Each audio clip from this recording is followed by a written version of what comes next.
오늘 한 날도 주님의 은혜 가운데 믿음으로 사는 우리 사랑하는 성도님들이 하나님이 인정하시고 칭찬하시고 복 주시는 성도의 삶으로 정금같이 세워지시기를 주님의 이름으로 축복합니다. 오늘 말씀의 제목을 29절에 있는 법대로 하였더라, 이 말씀을 제목 삼아서 함께 좀 은혜를 나누려고 합니다. 아시는 것처럼 붓사렐과 오늘 오홀리압, 오늘 붓사렐이 성전 안에 기구를 제작하는 모습이 그려져 있습니다. 붓사렐과 오홀리압은 성전 제작에 하나님께서 사용하시는 책임자들이었습니다. 붓사렐은 이렇게 금속이나 목공, 다듬는 것, 이런 거를 담당을 했고, 오홀리압은 아시는 것처럼 의상이라든지 이런 것들을 만드는 일을 했습니다.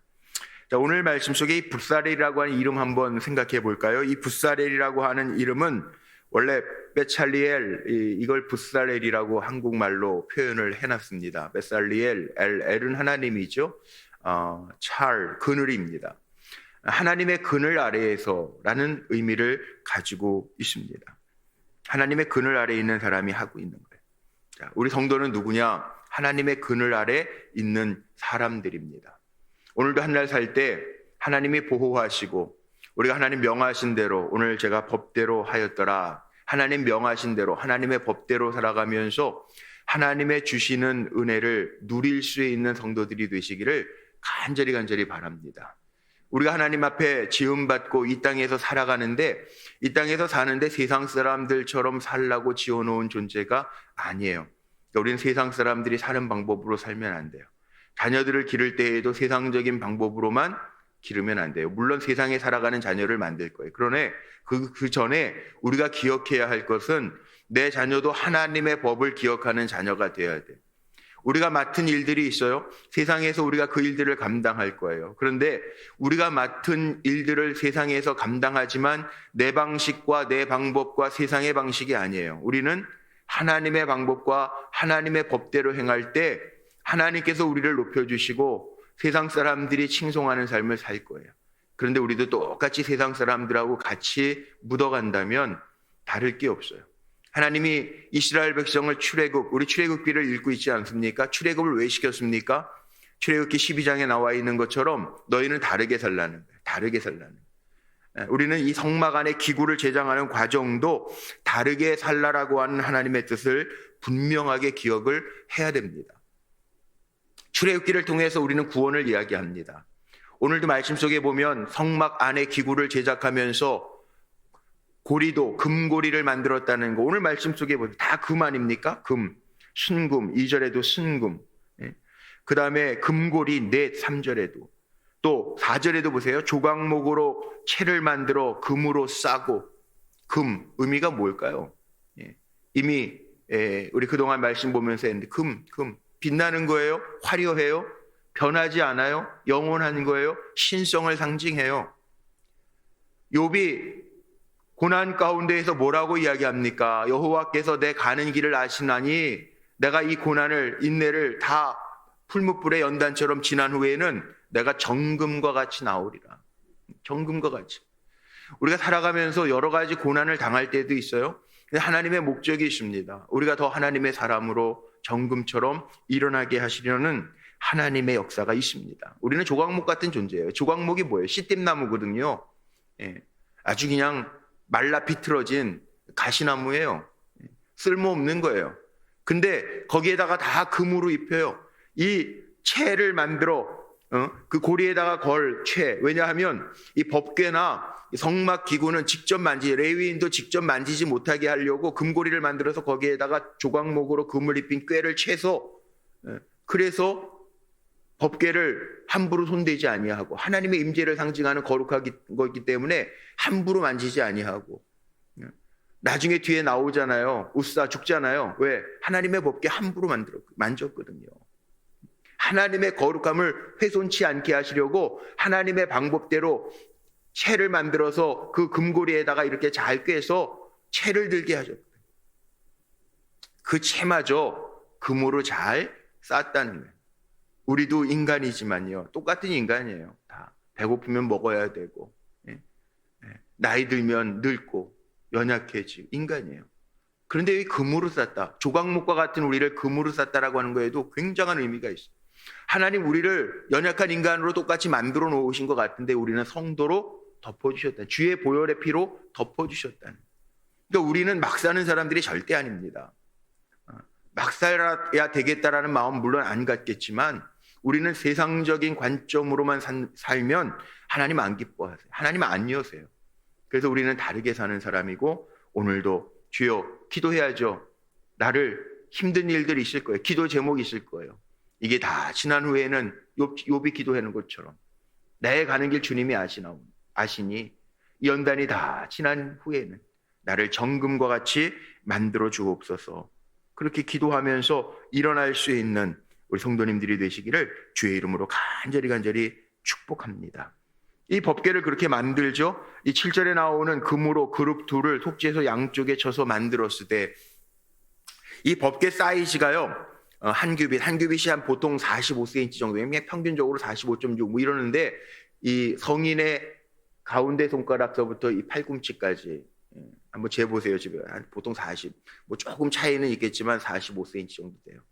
대략 45.6, 성경적으로는 그렇게 학자들이 이야기하는데 그러면은 제가 계산해 보니까 2규빗 반 그러면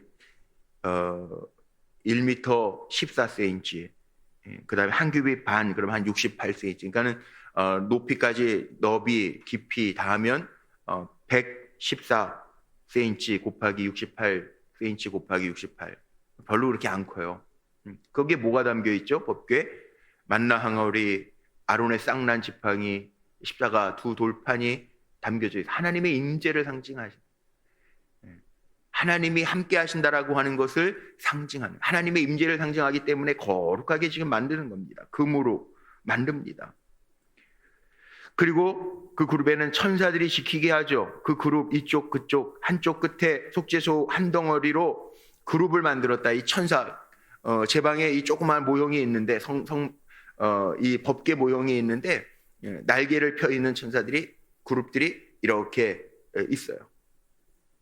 9절에 보니까 속죄소를, 그 얼굴 서로 대하여 속죄소를 향하였더라. 하나님의 임재를 상징하는 이 법궤 속죄소를 향하였더라. 우리는 살아가면서 어디를 보고 살아야 되냐 하면 다르게 살자는 얘기 제가 지금 서반에 말씀드렸어요. 초두에 말씀드렸어요. 우리의 얼굴은 어디를 향해야 되느냐? 하나님의 임재, 하나님을 바라보는, 주님을 바라보면서 한 날 한 날 사는 거예요. 세상 보면서 사람을 보면 실망합니다. 우린 주님 바라보는 거예요. 주님을 바라보면서 살라라고 하는 의미를 이 법궤에 담아서 하나님의 방법대로 이렇게 만들어 놓았다는 거죠. 하나님의 존재를 상징하는, 하나님의 임재를 상징하는 그것을 바라보며. 두 번째 말씀에 보면 여기 떡상이 나옵니다. 10절로부터 16절까지 나오는, 여기도 금태를 두르고 또 그 주위에 12절에 보세요. 손바닥만한 넓이만한 턱을 만들고 떡 떨어지지 않게 만드는데 금태를 다 둘러서 떡상을 지금 만들었어요. 떡상, 원래 그 만나, 하나님 주신 만나를 가지고 만나를 요리해 가지고 만든 떡 두 줄, 원래는 6개씩 두 줄로 쭉 진설을 하죠. 이스라엘 백성들을 상징하기도 하고요. 하나님을 향한 그 헌신 의미하기도 하고요. 떡상 식어지지 않게, 굳어지지 않게 하라, 뭐 감사를 의미한다라고도 그렇게 신학자들이 풀어서 이야기해요. 지금 성전 안에 있는 것들이에요. 성전 안에 있는 것들, 구별된 것들, 하나님 앞에 온전한 헌신을 하고 있는가, 또 하나님 앞에 우리가 감사하면서 진정으로 잘 나아가고 있는가, 아름다운 이스라엘 백성들의 헌신을, 전적인 헌신을 상징하는데 그러고 있는가. 또 조금 더 확대하면 예수 그리스도의 몸을 우리가 생명의 떡, 예수님 말씀하신 대로 생명의 떡이라고도 표현하고, 주님이 그렇게 가르쳐 주셨으니까 우리가 살아가면서 내가 정말 그 예수 그리스도의 생명력을 누리면서 살아가고 있는가, 정말 중요한 거죠. 그리고 도구들도 다 순금으로 만들었대요. 16절 보세요. 상 위에 기구, 떡상 위에 기구, 곧 대접과 숟가락과 잔과 따르는 병을 순금으로 만들었을 때, 병도 숟가락도 대접도 다 순금으로 만들었다는, 변하지 않는 것, 귀한 것. 우리가 왜 귀한 존재냐 하면 우리가 세상 사람들인데요, 세상에서 살아가는데요, 불러주셨어요 먼저. 그리고 주님의 보혈로 덮어주셨어요. 그리고 하나님의 자녀 삼아주셨어요. 그게 우리가 귀한 거예요. 여기 채도 조각목 비틀어진 가시나무지만 금 다 입힌 것처럼 하나님이 우리를 덮어주셨어요. 우리의 죄를, 허물을 덮어주셨어요. 귀한 존재들이라는 거예요. 세상에서 막 살지 말라는 거예요. 그런 존재임을 기억하면서 하나님 앞에 감사함으로 나아가라고 하는 의미가 이 떡상에 담겨져 있죠. 자, 등잔대를 보세요. 등잔대는 뭡니까? 불을 비추는 등대입니다. 또 다윗 같은 이는 어떻게 고백하죠? 주님의 말씀이 내 길의 등불입니다. 고백을 합니다. 하나님의 말씀. 그러니까 우리는 말씀대로 사는 거예요. 오늘 제목 삼은 것처럼 우리가 하나님의 말씀하신 대로 법대로 하는. 부사렐과 오홀리압이 하나님이 명령하신 명령과 설계한 설계도대로 그대로 자기 마음대로 법게 만든 거 아니고 하나님이 이미 이거 30장에 나오지 않습니까? 출애굽기 30장 나오는 대로 다 그렇게 성전 안의 기물들을 하나님이 명하신 설계도로 명령하신 대로 그대로 만들어가고 있어요. 우리는 세상을 살아가면서도요, 머릿속에 인식해야 될 게 있습니다. 하나님의 사람이기 때문에 하나님의 법, 하나님이 기뻐하시는 게 무엇일까를 늘 생각해야 해요. 우리가 왜 이렇게 말씀을 자세하게 살펴보면서 삽니까? 하나님의 말씀에 지혜가 있고 길이 있기 때문에, 등불이 되기 때문에 우리는 정말 캄캄한 어두울지라도 주님이 길 되시며, 우리 찬송했던 것처럼 주님이 길 되신다고요. 주님이 비춰주시는 말씀의 빛이 있다고요. 그래서 그 줄기와 연결되어서 사는 거예요. 여기 뭐 꽃받침, 꽃이 있는데 그 줄기와 다 연결되어 있다. 등불, 말씀하고 연결되어 있어야 되고요. 또 요한복음 15장에 나와 있는 말씀에 빗대어 보면 주님이 가지라, 주님이 나무라, 우리는 가지예요. 붙어 있어야 돼요. 그래야 사는 거예요. 떨어져 있으면 죽어요. 나무가, 가지가 나무에서부터 떨어져 있으면, 줄기에서부터 떨어져 있으면 죽잖아요. 그거 똑같은 이치죠. 그래서 우리가 늘 점검을 봐야 됩니다. 내가 정말 말씀 안에서 붙어 있는가, 주님과 붙어 있는가. 마지막 25절로 29절 한번 보죠. 여긴 분향단이라고, 분향할 제단이라고, 분향단입니다. 분향단, 분향할 제단이 만들어지는데, 여기에는 특별한 거는 뭐 사이즈는 뭐 다 비슷비슷하지만 뭐 크게 한 게 아니라 옮기기 좋게 구별되어져 있지만, 여기 뿔이라고 하는 단어가 나옵니다. 뿔. 25절에도 그 뿔, 26절에도 보니까 제단 상면과 전후 좌우면에 그 뿔을 순금으로 싸고, 뿔이 뭘 의미할까요? 뿔, 힘. 내 모서리의 뿔, 하나님의 영광. 뿔, 힘을 상징하죠. 힘, 뿔, 영광을 상징하는 거예요. 절대 하나님의 주권과 권능을 상징. 하나님에게는 절대 주권, 절대 권능. 하나님이 하시면 못할 게 없는 거예요. 그래서 우리가 주님의 권능의 빗줄기를 붙잡는 거예요. 나는 못하지만 주님의 권능은 무한하시니까 그렇게 하는 거예요. 여기에 쓰여지는, 성전 제물에 쓰여지는 금이 정말 많아요. 한 달란트 금이 얼마냐? 34kg예요. 34kg의 금이 어느 정도로 될까? 전 금값 잘 모르겠어요. 근데 34kg면은 정말 무거운 금일 것 같아요. 보통 초등학교 한 4, 5학년 돼야 4, 5kg 되지 않나요? 금 한 달란트. 엄청나죠? 근데 말씀을 준비하다 보니까 주석에는 그렇게 표현되어 있더라고요. 금 한 달란트가 뭐 한 달란트, 두 달란트 뭐 그러니까 우리는 별거 아닌 것처럼 동전 생각하는데 아니고요. 34kg의 금이라는. 그러면 이 성전에 쓰여지는 금이 엄청난, 34kg면은 가치로 하면 어떻게 가치를 내리냐면, 제가 계산해 본 건 아니지만 평균 한 사람이 쓰지 않고 500년을 모아야 되는 임금이래요. 그러니까 엄청나게 큰 임금이겠죠. 예. 엄청난 거예요. 500년을 모아야 되는 돈이. 왜 성전 안에 이렇게 금으로 성전을 만들라고 하나님 하셨을까? 그 당시 금이 흔해서? 아닙니다. 하나님이 원하시는 게 있다는 거예요. 또 성전에서는 하나님의 영광을 상징하고 뭐 금은 신성을 상징한다라고 이미 말씀드렸지만 우리의 삶도 그렇게 살라는, 성전 안에서 구별된, 성전 안에 기물 안에 오늘 제작한 모든 것들이 성전 안에 있는 거예요. 성전 밖에는 물두멍과 번제단이 있어요. 성전 안에 있는 기물들을 이야기하잖아요. 우리도 마찬가지입니다. 우리가 성전 안에 하나님이 보시기에 금과 같은 존재, 귀한 존재, 보배로운 존재, 막 살아야 될 존재가 아니에요. 오늘도 주님의 영이 함께하는 귀한 존재인 것을 인정하고 살라. 분향단이 뭐예요? 요한계시록 5장 8절 말씀에 보면요, 향단, 향로에 담긴 우리들의 기도를 의미합니다.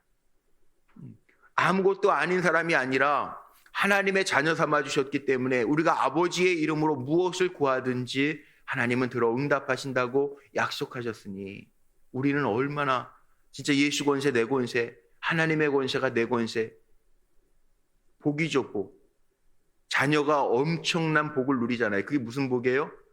부모 집에서 자녀들 기억해 보세요. 자녀들이 눈치 보면서 내가 남의 집에서 잔다 그렇게 생각하나요? 지 집이래잖아, 지 집. 자기가 언제 무슨 집 살 때 돈 못했어요? 근데 친구들한테 얘기할 때도 우리 집에 놀러 와. 자기 집이래요. 왜 그래요? 부모가 낳아준 자녀니까. 우리도 그 권세 가지고 살아야 돼요. 적어도 하나님의 자녀라면 세상을 살면서도 비굴하지 말고 내가 하나님의 자녀인데 예수 권세야 내 권세인데 이 축복을 주셨는데도 세상 살아가면서 빌빌 세상 사람들이 가진 것 갖지 못하면 불안해하고 염려하고 이런 거에서부터 벗어나라는 거예요. 성전의 기구들을 제작하면서 이렇게 잘 설명하고 있어요.